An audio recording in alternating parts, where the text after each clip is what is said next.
एक नगर में एक सेठ रहता था। उस सेठ के दो लड़के थे। बड़े लड़के का नाम था शंकर और छोटे का नाम था गोपाल। शंकर, जो कि सेठ का बड़ा लड़का था, वह अपने छोटे भाई गोपाल से अंदर ही अंदर ईर्ष्या रखता था। और इस ईर्ष्या का कारण धन संपत्ति नहीं, बल्कि घर परिवार और नगर के लोगों से मिलने वाला मान सम्मान और प्रेम था। सेठ भी अपने छोटे बेटे गोपाल पर ज़्यादा भरोसा करता था। वह व्यापार से जुड़े महत्वपूर्ण कामों को भी बड़े बेटे की बजाय छोटे बेटे को ही ज़्यादा सौंपता था। साथ ही व्यापार और घर के किसी भी निर्णय पर छोटे बेटे की राय को अधिक महत्व दिया जाता था। नगर के अन्य बड़े लोग और छोटे मोटे व्यापारी, जिनके कि सेठ के साथ अच्छे व्यापारिक संबंध थे, वो भी सेठ के बाद उसके छोटे बेटे गोपाल पर ही अधिक विश्वास करते थे और उसके साथ ही लेन देन व व्यापार करना पसंद करते थे। समाज और नगर के लोगों के बीच गोपाल की एक सकारात्मक छवि थी। लोग उसे एक ईमानदार और बुद्धिमान व्यक्ति के रूप में देखते थे। लेकिन बड़े भाई शंकर को छोटे भाई गोपाल की इतनी लोकप्रियता से जलन होती थी। वह सोचता था कि बड़ा तो मैं हूँ और इस नाते मुझे ज़्यादा सम्मान मिलना चाहिए, घर में मेरी बात को ज़्यादा महत्व दिया जाना चाहिए और पिताजी व अन्य व्यापारियों को भी व्यापार के काम में मुझ पर ज़्यादा भरोसा दिखाना चाहिए। लेकिन उसके साथ ऐसा कुछ भी नहीं हो रहा था। कभी कभी वो ये समझने का प्रयास भी करता कि आखिर मेरे छोटे भाई में ऐसी कौन सी विशेषताएं हैं जिसकी वजह से उसे समाज में ज़्यादा मान सम्मान मिलता है और मुझसे भी ज़्यादा महत्व दिया जाता है। लेकिन उसे कभी भी अपने इस प्रश्न का संतोषजनक उत्तर नहीं मिल पाया, जिस वजह से उसके अंदर की ये गुस्सा छोटे भाई के प्रति नफरत में बदलती जा रही थी। एक दिन उसने अपनी ये मानसिक परेशानी अपने एक बहुत ही नज़दीकी मित्र से बताई। मित्र समझदार था और सेठ के बेटे का शुभचिंतक भी था। उसने सेठ के बेटे से कहा, मेरे पास तो तुम्हारी इस समस्या का कोई हल नहीं है, लेकिन मैं एक ऐसे व्यक्ति को जानता हूँ जो तुम्हारी सारी समस्याओं का समाधान बता सकते हैं। बस तुम कल सुबह मेरे साथ चलना। सुबह होते ही वह युवक सेठ के बेटे को लेकर नगर के बाहर स्थित एक पहाड़ी की तरफ चल पड़ा। पहाड़ी ऊंची और रास्ता मुश्किल था। दोनों काफ़ी देर तक चलने के बाद उस पहाड़ी के शिखर पर पहुंच जाते हैं। उस पहाड़ी के शिखर पर उन्हें एक छोटी सी कुटिया दिखाई देती है। कुटिया को देखते ही वह युवक सेठ के बेटे से कहता है, इस कुटिया में एक महात्मा जी रहते हैं जो कि बहुत ही ज्ञानी और बुद्धिमान हैं। जो भी इनके पास आता है अपनी समस्या का समाधान लेकर ही जाता है। तुम भी उनके समक्ष अपनी सारी मानसिक व्यथा कह देना, तुम्हें तुम्हारे प्रश्नों के उत्तर मिल जाएंगे। इसके बाद दोनों कुटिया के अंदर प्रवेश कर जाते हैं, जहाँ पर महात्मा जी ध्यान की अवस्था में बैठे हुए थे। दोनों के अंदर प्रवेश करते ही महात्मा जी अपनी आंखें खोलते हैं और मुस्कुराकर उनके आने का कारण पूछते हैं। दोनों युवक महात्मा जी को प्रणाम करते हैं और फिर सेठ का बेटा अपनी परेशानी बताना शुरू कर देता है। वह कहता है, मुनिवर, हम दो भाई हैं, लेकिन मेरे छोटे भाई गोपाल को हर जगह मुझसे अधिक महत्व दिया जाता है। परिवार और समाज दोनों जगह उसे मुझसे अधिक काबिल समझा जाता है। पिताजी भी व्यापार के सबसे महत्वपूर्ण काम उसे ही सौंपते हैं। वह सबकी नज़रों में एक समझदार, बुद्धिमान और जिम्मेदार इंसान है, जबकि मैं एक नकारा, और इस वजह से मुझे अपने छोटे भाई से ईर्ष्या होने लगी है। लेकिन मुझे समझ नहीं आ रहा कि मैं गलती कहाँ कर रहा हूँ। आखिर मैं भी अपने छोटे भाई की तरह समाज में मान सम्मान और इज्जत कैसे पा सकता हूँ। सेठ के बेटे की पूरी बात को ध्यान से सुनने और समझने के बाद महात्मा जी ने कहना शुरू किया, समाज में जिन लोगों को दूसरों से ज़्यादा मान सम्मान और प्राथमिकता मिलती है, उनके अंदर कुछ खास विशेषताएं और आदतें होती हैं, जिसकी वजह से वो भीड़ से हटकर अपनी एक अलग पहचान बना पाते हैं। आज मैं तुम्हें 15 ऐसी बातें बताऊंगा जिन्हें अगर तुम अपनाते हो तो तुम भी लोगों के बीच अपनी एक अलग पहचान बना पाओगे और उचित मान सम्मान हासिल कर पाओगे। महात्मा जी ने कहना शुरू किया, पहली आदत, बेढंग तरीके से रहने वाले व्यक्ति को लोग कभी भी उतनी इज्जत नहीं देते। जो लोग साफ सुथरे और चुस्त तंदुरुस्त होते हैं, उन्हें लोग एक अलग ही नज़रिए से देखते हैं। इसीलिए सबसे पहले अपने व्यक्तित्व में सुधार लाने की कोशिश करो। हमेशा समय से नहाओ धो और साफ सुथरे कपड़े पहनो और दाढ़ी व बालों को अच्छे से बनाकर रखो, क्योंकि सबसे पहली चीज़ इंसान का दिखावा ही होता है। कोई चाहे कितना ही ज्ञानी क्यों न हो, लेकिन अगर वो सही ढंग से और साफ सुथरा नहीं रहता है तो लोग उसे नज़रअंदाज करना ही बेहतर समझते हैं और कोई भी ऐसे व्यक्ति की इज्जत नहीं करता है। दूसरी आदत, किसी से भी मत डरो। अगर तुम सोच रहे हो कि लोगों के बीच अपनी इज्जत कैसे बढ़ाऊं, तो आज से ही डरना बंद कर दो। यहाँ इसका मतलब ये नहीं कि तुम्हें किसी से भी लड़ जाना है या फिर लोगों का सम्मान करना बंद कर देना है। निडर होने का मतलब है खुद पर पूरा भरोसा रखना और गलत के सामने ना झुकना। अगर तुम्हें लगता है कि तुमने कुछ गलत नहीं किया, तो फिर सामने वाला चाहे कितना ही शक्तिशाली क्यों न हो, तुम्हें उसके सामने झुकना नहीं है। यही है सच्ची निडरता। यहाँ निडरता का दूसरा अर्थ ये भी है कि तुम्हें अपने भविष्य को लेकर डरना बंद कर देना है, क्योंकि कोई भी इंसान ऐसे व्यक्ति को गंभीरता से नहीं लेता जो अपने भविष्य को लेकर हर समय डरा हुआ रहता है।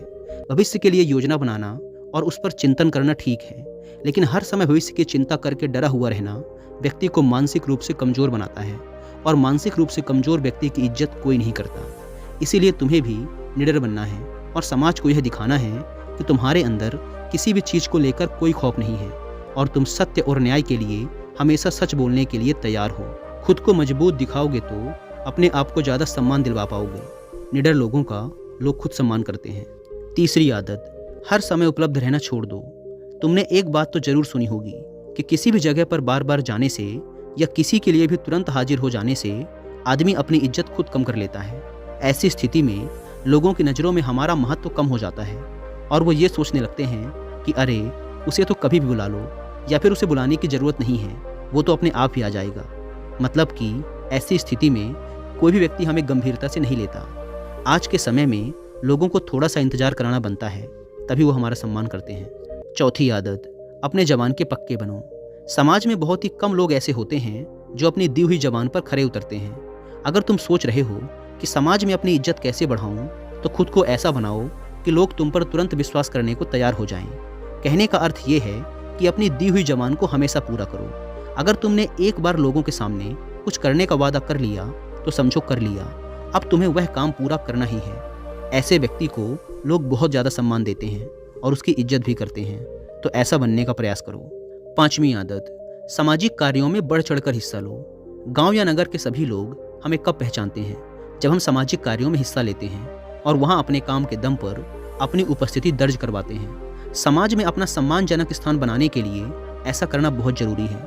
यही वो मौका होता है जब हम सभी लोगों की नज़रों में आते हैं। लोग हमारे काम और व्यवहार से प्रभावित होते हैं और उनके मन में हमारे लिए इज्जत बढ़ती है। इसीलिए जब भी तुम्हें अपने गांव या नगर के लिए कोई धर्म का काम या फिर लोगों की सेवा करने का अवसर मिले तो ज़रूर करो, मौका मत छोड़ो। छठी आदत, बेझिझक जवाब दो। आज वो दौर है जहां कमज़ोर व्यक्ति को तुरंत दबाने की कोशिश की जाती है और एक बार दबने के बाद वो बार बार हम पर हावी होने लगते हैं। फिर उन्हें देखकर दूसरे लोग भी हमारे साथ ऐसा ही करने का प्रयास करते हैं, जिससे लोगों के बीच हम एक मजाक बनकर रह जाते हैं। व्यक्ति को अपने साथ ऐसा होने से रोकना चाहिए। बेझिझक होकर जवाब दो ताकि सामने वाला व्यक्ति और दूसरे लोग ये तुरंत समझ जाएं कि ये आदमी काबू में आने वाला नहीं है और वो तुमसे बेवजह उलझना बंद कर दें। आज के दौर में अपनी इज्जत खुद करवानी पड़ती है। सातवीं आदत, अपने समय का सदुपयोग करो। अगर तुम जानना चाहते हो कि अपनी एक अलग और शानदार पहचान कैसे बनाएं, तो आज से ही समय को बर्बाद करना छोड़ दो। हमने बहुत से ऐसे लोगों को देखा है जो अपने जीवन को इतने अनुशासन से जीते हैं कि उनकी बराबरी कर पाना मुश्किल है। यकीन मानो, हर व्यक्ति ऐसे इंसान का सम्मान करता है जो अपनी ज़िंदगी को अनुशासन के साथ जीता है। लेकिन अगर तुम अपने समय को यूं ही बकवासबाजी, टाल मटोल और फालतू के कामों में बर्बाद कर रहे हो तो कोई भी तुम्हें पसंद नहीं करेगा। फिर इज्जत करना तो दूर की बात, लोग तुम्हारे बारे में ताने मारेंगे और उल्टे सीधी बातें करेंगे। इसीलिए अपने खाली समय में भी कोई ऐसा काम करो जिससे तुम्हें नहीं तो कम से कम किसी दूसरे को ही लाभ हो जाए। आठवीं बात, किसी एक क्षेत्र में सफल बनो। अगर तुम किसी भी एक क्षेत्र में सफल हो जाते हो तो फिर लोग तुम्हारी अपने आप ही इज्जत करने लगेंगे, क्योंकि आज के ज़माने में लोग सिर्फ सफल लोगों की ही कदर करते हैं। तुम चाहे कितने ही बुद्धिमान और ज्ञानी क्यों न हो, लेकिन अगर तुम सफल नहीं हो, तुम्हारे पास कोई अच्छा काम या व्यापार नहीं है, तो फिर लोग तुम्हें पूछेंगे तक नहीं। इसीलिए इंसान को सबसे पहले सब कुछ भूल कर अपने काम पर ध्यान देना चाहिए, क्योंकि जैसे ही तुम सफल हो जाओगे लोग अपने आप ही तुम्हें सम्मान देने लगेंगे। नौवीं आदत, अपने हुनर और खूबियों को लोगों के सामने आने दो। कुछ लोग वैसे तो हर समय सोचते रहेंगे कि अपनी इज्जत कैसे बढ़ाएं, लेकिन उसके लिए जो जरूरी कदम है वो नहीं उठाते। समाज में लोग इज्जत करते हैं हुनर की, काबिलियत की, अच्छे व्यवहार की, न कि किसी इंसान की। आज के समय में समाज में इज्जत पाने के लिए तुम्हें अपने अंदर छुपे हुनर को लोगों को दिखाना होगा, तभी तो लोग तुम्हें खास समझेंगे और तुम्हारी एक अलग पहचान बनेगी। इसीलिए तुम्हारे अंदर जितने भी अच्छे गुण और हुनर हैं उन्हें लोगों के सामने आने दो, तभी तुम्हारी इज्जत होगी। 10वीं आदत, दूसरों से ज़्यादा ज्ञान और जानकारी हासिल करो। अगर तुम अपने मोहल्ले और नगर में सबसे ज़्यादा सम्मान पाना चाहते हो तो तुम्हें अन्य लोगों की तुलना में ज़्यादा ज्ञान हासिल करना होगा, जानकारी हासिल करनी होगी और खुद को जागरूक रखना होगा, ताकि जब तुम बोलो तो लोग तुम्हारी बातों को ध्यान लगाकर सुने। इसके लिए तुम किताबें पढ़ सकते हो और जानकार व ज्ञानवान लोगों से वार्तालाप कर सकते हो। जो व्यक्ति जितना ज़्यादा ज्ञानी होता है उसे लोग उतना ही पसंद करते हैं और उसकी उतनी ही ज़्यादा इज्जत करते हैं। 11वीं आदत, थोड़ा सा धन अपनी सुख सुविधा पर भी खर्च करो। समाज के कुछ लोग सिर्फ दिखावे को ही महत्व देते हैं और अगर तुम धन कमाकर सिर्फ उसे जमा करते रहोगे और उसे अपनी सुख सुविधा पर बिल्कुल भी खर्च नहीं करोगे तो लोग तुम्हें कंजूस कहेंगे। ऐसे में इज्जत करना तो दूर की बात है, लोग तुम्हें कंजूस कहकर अपने सामने तुम्हारा मजाक उड़ाएंगे। अगर तुम्हारे पास धन है तो लालच करना ठीक नहीं है। तुम अपने धन से कुछ ऐसा काम करो, कुछ ऐसी चीज़ें खरीदो जिससे तुम लोगों का ध्यान अपनी ओर खींच सको। अगर लोगों को लगेगा कि तुम सच में अपने जीवन को अच्छे से जी रहे हो तो लोग तुम्हारे प्रशंसक बन जाएंगे। 12वीं आदत, महिलाओं की इज्जत करो। समाज में महिलाओं का एक विशेष स्थान होता है।